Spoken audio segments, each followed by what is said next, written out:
Bonjour chers frères et sœurs dans le Seigneur, nous sommes aujourd'hui le jeudi 24 avril 2025. Voici le texte pour cette pensée biblique quotidienne, Job chapitre 18 à 22.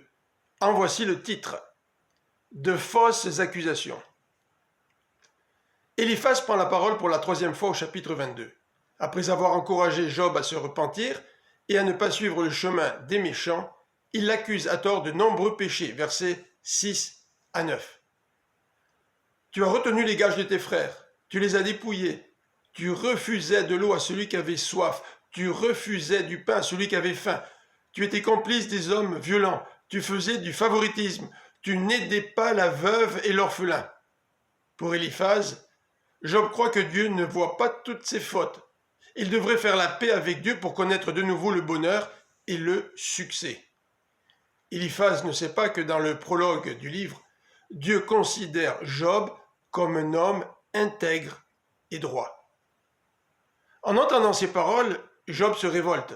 Chapitre 23. Il souffre du silence et de l'absence de Dieu. C'est la raison pour laquelle il parle de lui au lieu de lui parler directement. Pourquoi Dieu est-il inaccessible?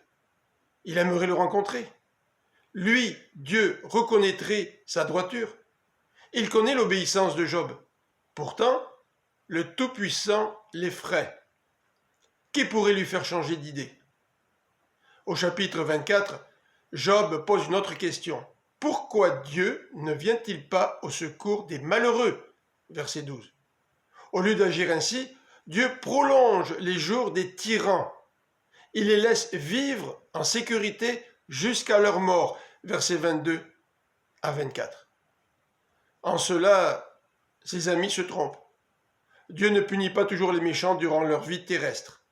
Par contre, il peut affliger les justes. Pour quelle raison? Job ne le sait pas. Je vous souhaite une bonne fin de journée, que le Seigneur vous bénisse.